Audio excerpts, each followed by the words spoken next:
Ladies and gentlemen, welcome to my comparison of the LEGO Star Wars UCS Venator and the LEGO Star Wars Midi Scale Venator. Today we are going to be comparing these two in how they look, how much they cost, what place they are supposed to hold in the market. We're also going to discuss the fact that these two are on the shelves at the exact same time as of the time of recording this video. We have a whole lot to get into here, obviously two very different ships, so without any further ado, let's jump into it. So obviously, right off the bat, we have to address the elephant in the room, which is the size difference. These two are drastically different sizes. All right, the Midi Scale Venator is about the rear wing portion of the UCS Venator. Just to drive home my point here on this, for those of you who don't own both sets, I want you to understand how much smaller the Midi Scale Venator is. This thing is drastically smaller. It can sit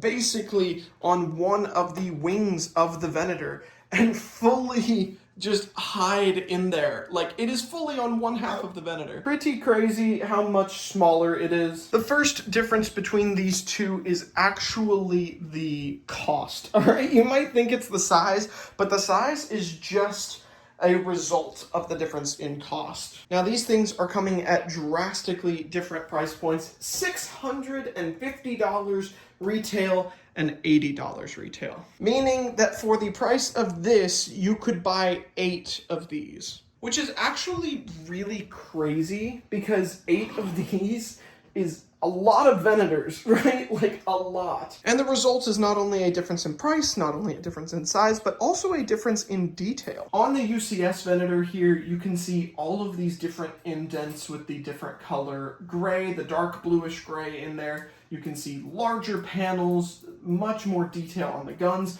versus guns being represented by little brackets, and just gray along the side of the ship. And so I think that that's obvious. You're going to get more detail in the bigger, more detailable ship. You're also going to get more substance with the bigger ship. But this video is not just more money equals bigger and more detailed. I want to actually get into the nitty-gritty of this. So first of all, I've done a front to back on both of these in their independent reviews, so definitely go check those out.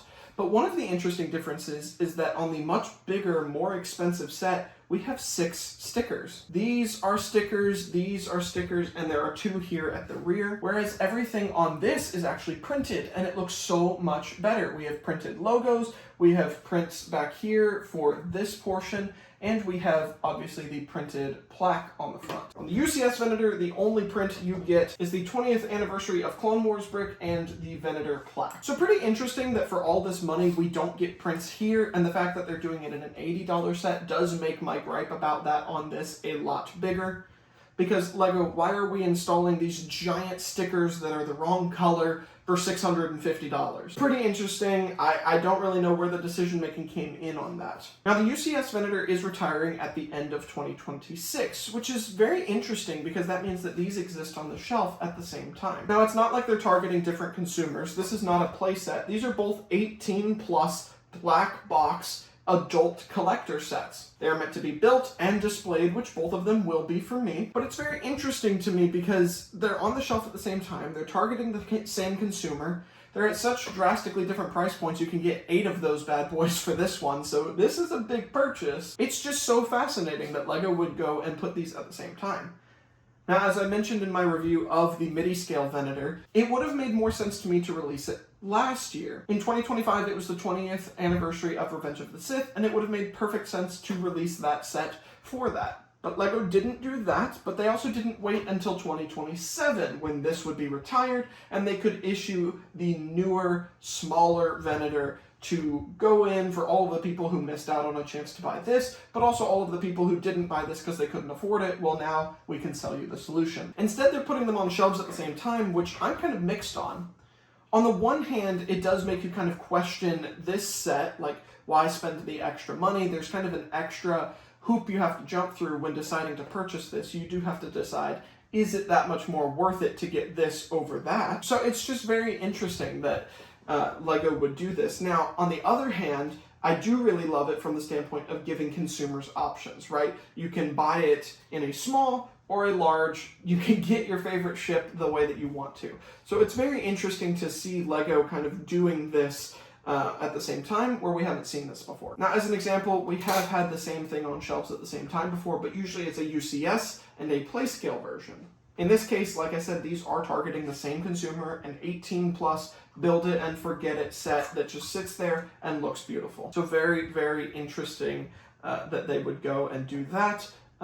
Again, I'm not really sure what the thought process was there. 2025 and 2027 both make more sense to me, but also the hype around this coming out obviously has been immense. People are so excited to get the Midi scale Venator, and obviously hasn't detracted from people like me. This never left my bucket list of sets. This was a grail set for me, and it was never going to leave because it is so much more detailed. I have the space to display it. It is beautiful. It is perfect. This is the set that I wanted when I was 8 years old, and looking at the big sets that LEGO made, I didn't even know they were UCS. I just wanted a perfect skinny ship, not like the ugly playset. Now, the UCS Venator also comes with minifigures. Now, are minifigures worth $650? No. But obviously, you're getting a lot more than that for that price point. But these minifigures are interesting because I think minifigures have been something missing from Midi scale ships for a while now.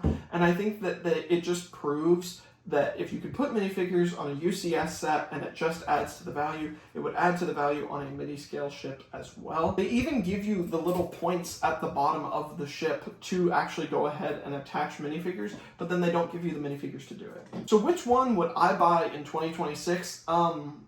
Both of them. Here's the criteria. If you have the space and the money, splurge. Get the UCS Venator. I think it is a better representation of the Venator. It is my favorite set LEGO has ever made, and probably one of the most epic sets they will ever make, unless they ever make a remake of it. On the other hand, getting the Midi scale ship, you're getting a great representation of my favorite ship in Star Wars. It is very well done. It is at a much more reasonable price point, and you're getting a lot of detail. You're getting the shape. I mean, this is a fantastic set right here. There's nothing wrong with it at all, but if you have the money and the space, I think that this is definitely the one that you should get. On the other hand, you know, this, maybe you have the money to go buy whatever set you want, but you're just running out of space. If you just need to scratch the Venator itch, I think that this also has a value in that because of the size difference. You know, this is taking up this entire shelf here for me. This I can pop anywhere in the room. Even though I'm starting to run out of space, I'm gonna find somewhere for that. So very interesting that we have this distinction here between the two, and I think that the most interesting thing is the fact that they're on shelves at the same time. The fact that LEGO would release two 18 plus versions of the same set to sit on shelves at the same time, I think is very interesting. But again, which one should you buy? I think that you should get both of them. If you don't have the space or the money, that is a great pickup. If you do have the space and the money, pick this up. And if you have this, that doesn't mean that there's no reason to get that, because the Midi scale ship is also still great. You just have to ask yourself, how much is my space worth? How much money do I have to spend on this hobby? How many minifigures do I want to get from each set that I buy? What do I want my resale value to be? Because the resale value of this is going to be substantially more than of the Midi scale ship. Once this is off shelves, this is going to be so valuable, not only for the actual ship, but also for the minifigures, the display plaques, everything. Versus when that goes off shelves, I'm sure that it'll go from an $80 set to a $100 set. So something to consider for sure. I think that these are both fantastic sets. Again, the most interesting thing in this story is just the fact that LEGO would release these at the same time. But I think that they are both amazing purchases, great sets, and definitely something that everybody needs in their collection, especially if you're a Clone Wars fan. I mean, come on. Like, I was raised on this ship. I needed to have every version that they make, which technically means I need to go buy a playset. I honestly don't really like the playset. Do I need to buy a playset? Anyway, that's enough of me rambling. I just wanted to get the conversation kind of started here and give some of my thoughts on the interesting distinction between these two. Definitely want to hear your opinions in the comments down below. If you have any thoughts on the two of these, go ahead and put those down there. We can start a little bit of a discussion. Just please keep it civil. I think that these are both fantastic purchases, and like I said, I do want to hear what y'all think. If you have any questions for me about these two ships or any buying questions, leave those in the comments as well. If you haven't already, go ahead and like and subscribe. It's completely free and it helps me out more than you know. But that's it from me. Thank you guys so much for watching, and I will see you in my next video. Peace!